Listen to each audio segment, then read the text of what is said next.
A programação neurolinguística, ela é uma ferramenta que surgiu nos anos 70. Vamos dar um histórico para vocês.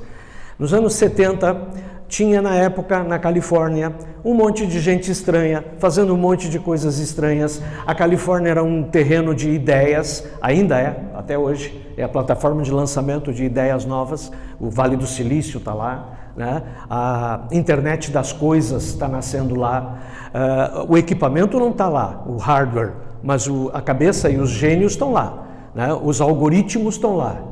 Essa palavra vai voltar daqui a pouco.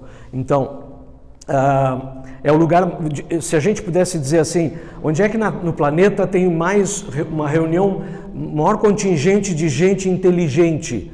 Eu diria que talvez com uma certa, vamos lá, dependendo de certas condições, a Califórnia é um candidato forte, de gente inteligente, gente criativa. Tá? Naquela época já era assim, e era uma época do final da Guerra do Vietnã. E aí tinha uma crise de moral, de identidade, e as pessoas buscavam coisas alternativas. Tinha o movimento hippie que estava terminando, e já tinha a turma da Marofa, já tinha o pessoal da Kombi, já tinha o pessoal do rock, os que paz e amor, e aí tinha os alternativos da área da educação que estavam lá na universidade, na UCLA, que eles faziam uma universidade revolucionária, onde os alunos é que faziam o seu próprio currículo. Lá era assim, o aluno escolhia o currículo, claro que tinha certas exigências para ganhar diplomas. E naquela época então tinha gente que fazia terapias alternativas, muitas, sérias, não como hoje a gente está. Hoje, se eu usar o nome terapia alternativa, a chance é que seja 99% picareta, tá? Para dizer o mínimo. Mas naquela época não, aquilo lá é uma revolução. Então tinha um cara chamado Fritz Perls, o cara que criou a Gestalt. O pessoal da psicologia já ouviu falar. Gestalt terapia. O Fritz era um fenômeno, era um troço absurdo. Era um velho barbudo, um cabelo desengronhado, ele fumava o tempo todo, ele fazia sessões de terapia fumando, jogando fumaça na cara dos terapiados, e era normal, naquela época todo mundo fumava. E aí ele ficava, resumidamente, ele comentava aspectos não verbais da comunicação dos clientes em relação aos seus problemas, quando falavam com ele. Vou repetir, ele comentava aspectos não verbais, comportamentais, gestuais, tonais ou outros tipos, mas não verbais, e ele devolvia para o cliente enquanto o cliente falava dos seus problemas. Aí o cliente começava a ficar emocionalmente meio perturbado por aquele tipo de feedback. Aí ele devolvia o que o cliente fazia quando ficava emocionado com aquele feedback. Aí ele dava um segundo feedback. Aí o cliente ficava mais emocionado por causa daquele segundo feedback. Aí ele dava um terceiro feedback. E assim eles iam, até que o cliente tinha o que se chamava catarse, ou explosão emocional. Ele entrava em choro convulsivo, ou ele entrava em riso convulsivo, ou ele pulava no pescoço do velho, e aí sempre tinha alguns fortes para apartar, porque dava problema. O fato é, terminava a catarse, os clientes estavam curados. Literalmente curados. Tu pode discutir a palavra curado, ok, mas assim, os sintomas desapareciam, eles mudavam comportamentos e os hábitos que eles tinham, que eles queriam se livrar, ficavam resolvidos. É bastante bom isso aí, né? 1, 2 sessões desse tipo de maluquice. Ele não fazia psicanálise, ele não interpretava sonho, ele não fazia nada freudiano, o que na época era bastante importante, ele não fazia interpretação nenhuma, ele simplesmente devolvia com alças, camadas de feedback, o que era a comunicação não verbal que o cliente dava quando se queixava dos seus problemas. Aí tinha uma terapeuta de família, a Virginia Satir.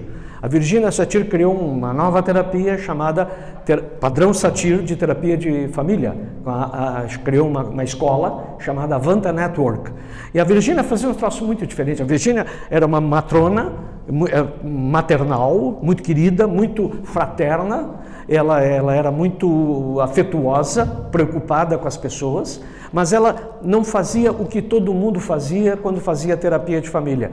Ela trazia a família disfuncional, ela escutava as pessoas falando dos seus problemas, aí ela, enquanto escutava o que a pessoa falava, ela escutava uma camada a mais, como a pessoa falava aquilo que ela falava.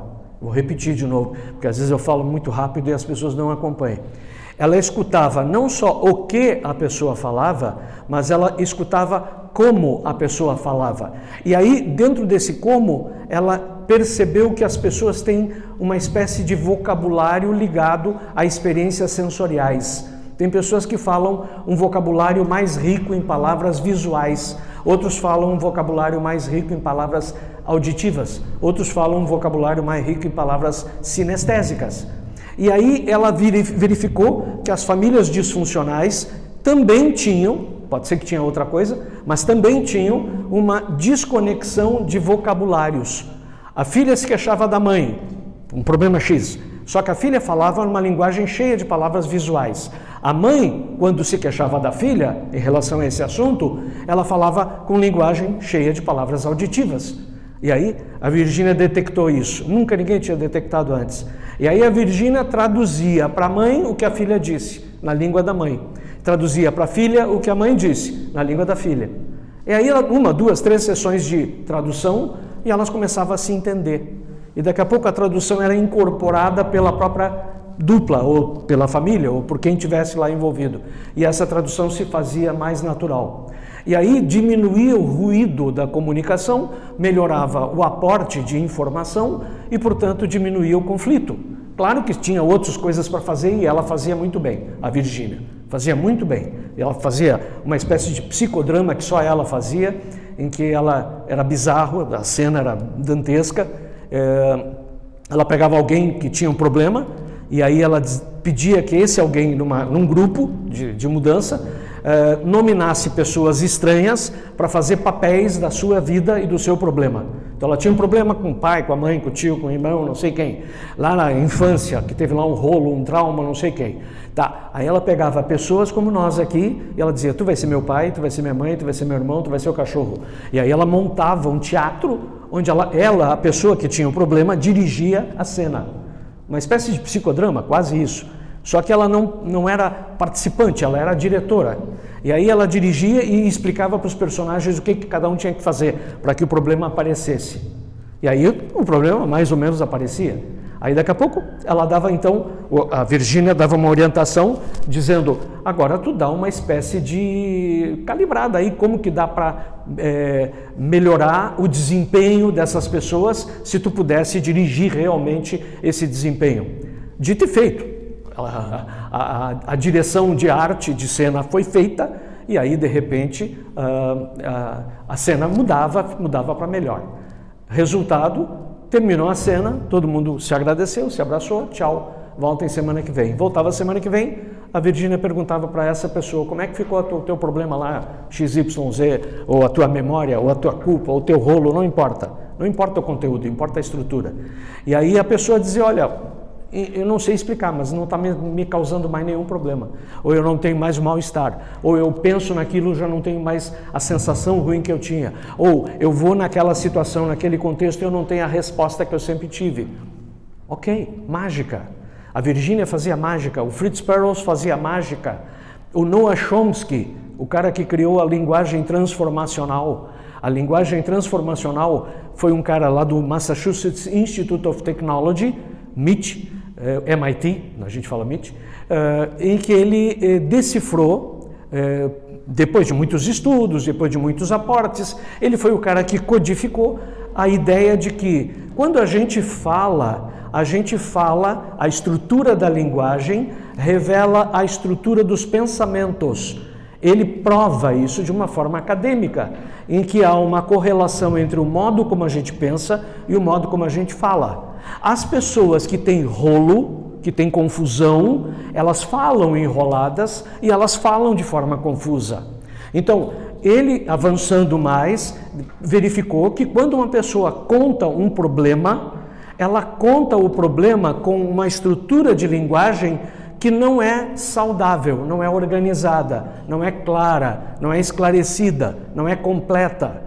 E aí, ele avançou mais e ele descobriu que se ele ensina a pessoa a mudar o jeito que ela fala, muda o jeito que ela pensa. E como é que ele sabe disso? Porque como é que vai saber como é que uma pessoa pensa? Ele não sabe como é que uma pessoa pensa, mas ele sabe que se muda o pensamento, muda o comportamento. Então ele notou que quando muda a linguagem, muda o comportamento. Portanto, alguma coisa no pensamento deve ter mudado. E ele verificou vários estudos, várias publicações, vários livros. Tudo isso que eu estou falando para vocês é pré-PNL.